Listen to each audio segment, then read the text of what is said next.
Welcome po kayo dito sa aming teppanyaki dito sa Osaka, Japan. Napakasasarap ng pagkain po dito. I-serve po sa amin sa araw na ito ay tatlong klase ng top 3 Wagyu brands. Yung pong Machosaka Ushi, yung Kobe beef at saka Omi beef. Ito niluluto niya muna yung sidings. Magaling ang aming chef ngayon. Ito pong una niyang niluluto ito yung tinatawag na Kobe beef.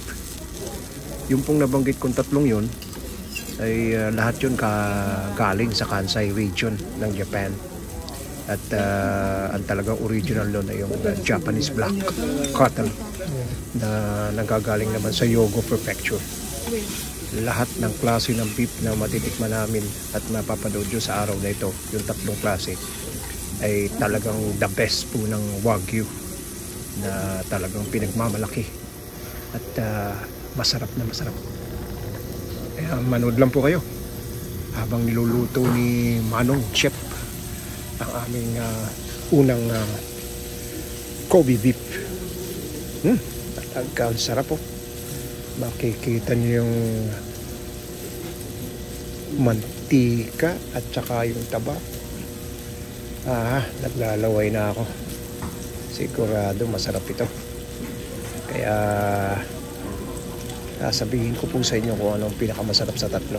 Pero sa palagay ko, lahat ng klase ng beef na isi-serve ni Manong Chef, okay lahat ito. Eto na. Siniserve na ni Manong Chef. Kaya welcome po kayo sa Bulaga TV habang kumakain kami ng dito sa Teppanyaki Rikyu dito sa Osaka. Ito naman ngayon, ito yung pangalawang beef na kanyang niluluto. Ang tawag naman po dito ay Machosaka Ushi.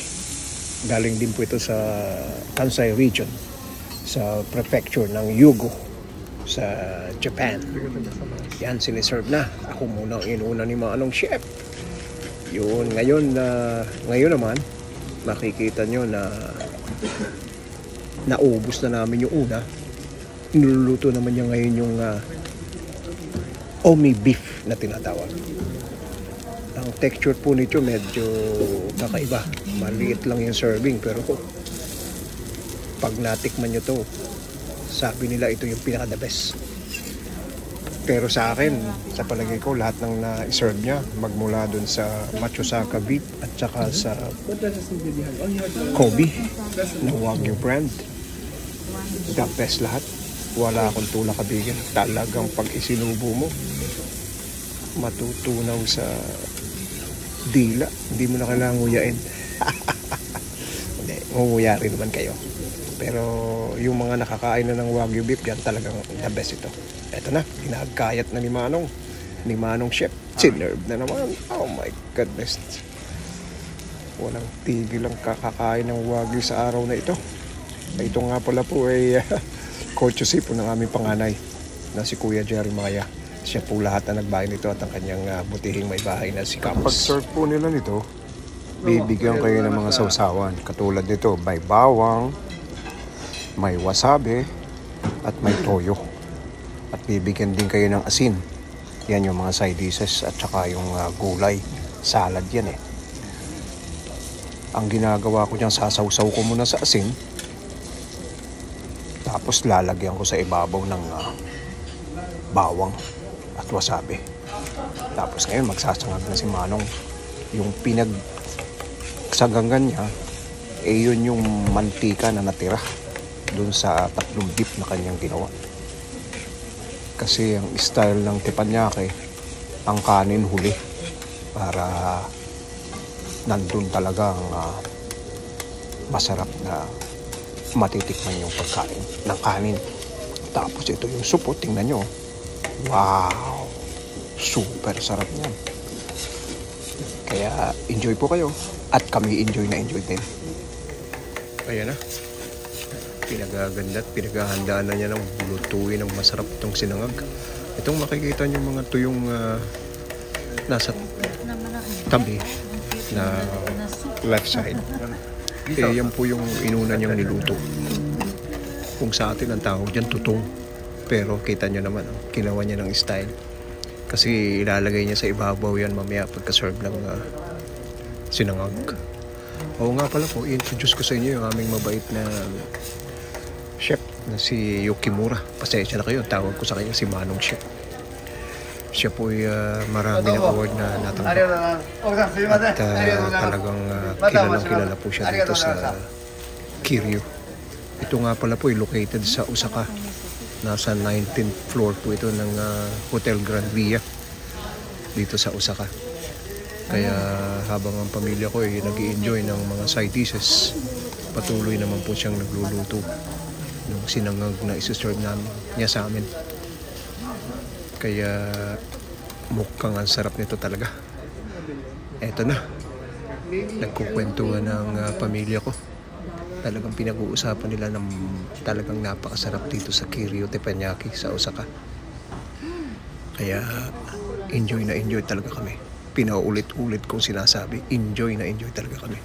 Eto na, dumating na yung waitress. Mukhang tatanggalin na yung aming mga bib.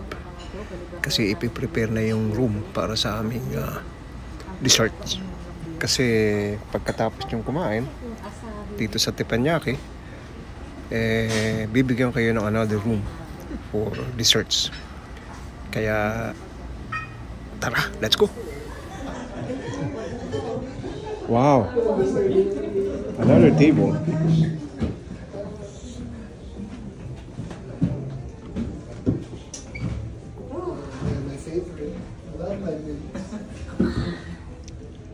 This is one of my best meals.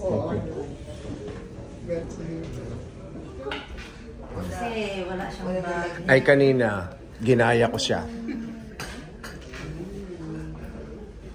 Ang nangyari kanina, Kams, siya naman ngayon na naghanap ng kanyang ticket. Ako, nawawala. Eh kung saan hinanap. Ako naging Susan, siya naging June.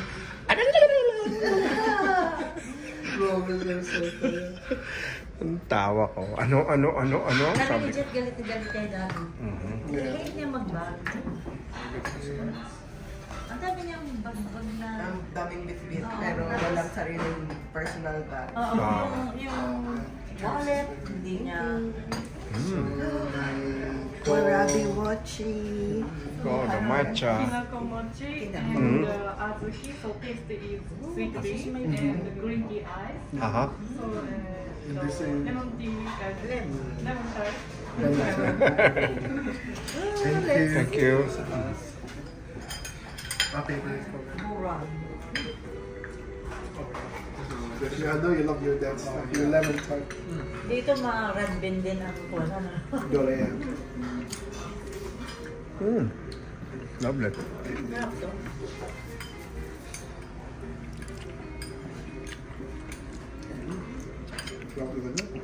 Maka-refreshing. Ay, sa station. Wala pa akong Japanese food na sinabing hindi masarap. Tapos hindi siya matatamis. Napakasaktan ang flavor sa... Buti nga, kumain kayo mag-Japan eh. Uy, matagal na namin gusto. Tapos inabot na ng pandemic. Yeah, it's like... May binili akong dessert, kuya. Ay, sa kwan yun, sa station. May dalawang parang bilo-bilo. Sa akin, bilo-bilo. Puti eh. Bilo-bilo talaga. Dalawang bilo-bilo. Tapos may gelatin. May gelatin na matcha. Tapos may red bean. Ang sarap. Yung picture, pakita mo. Isa nyo na lang ang picture kasi. Ay, grabe. Ang sarap, kuya. Sa cute. Ay, sa Pakita mo yung karton ng picture. Ay, iba pa yung Mga mochi, chocolate. oo. Iba pa yung mochi.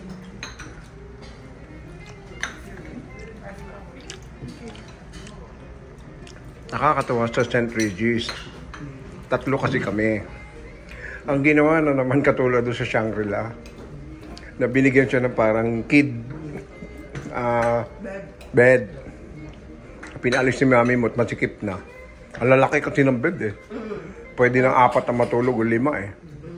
Dalawa plus binigyan pa rin isang maliit. Akala may bata. Bata.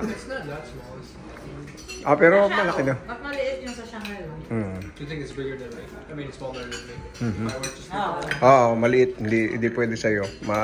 Maiksi. Tangkad ka eh. You can make cream of it. Oh yeah. Sugar. Thank you. I love green tea. Okay lang sa'yo. May masarap sa Kyoto, diba? Chujiri na matcha. Meron din sa... Mas meron din ano yung Kami ni seven Jet. levels. Isn't the one you bought also? Alin? Ah, sorry kayo. Chujiri. It's like that. Sa ice cream. Oh. Ang gusto ni Jet sa ice cream, yung vanilla and matcha, magkahalo. Ako gusto ko. Matcha lang. Yeah, some people kind Sarap, of eat sarap it. din ang- sarap din Matcha ang is just it's an intimidating flavor. Gusto ko. Matcha ice cream. Let me try mine. Oh yeah, Japan. You gotta drink your coffee here too, Japan. He just roasted really well. That's what we realized too. Coffee here is like dark and roasted, not sour. Ayan, natapos din. Inaabot na kami ng gabi. Kaya nag-taxi na lang kami pauwi. Papunta sa hotel namin. Pasensya na kayo. Ang hotel namin, Ritz-Carlton lang eh. Hindi. Nagyayabang pa eh. Hindi naman po. Talagang totoo po yun na Ritz-Carlton. Kaya maraming salamat po sa inyong panonood. At patuloy niyo pong tangkilikin ang aming channel, ang Mulaga TV. St. Regis.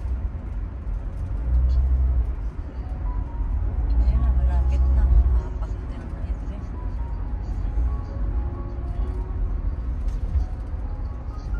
Dapat na hotel yun eh.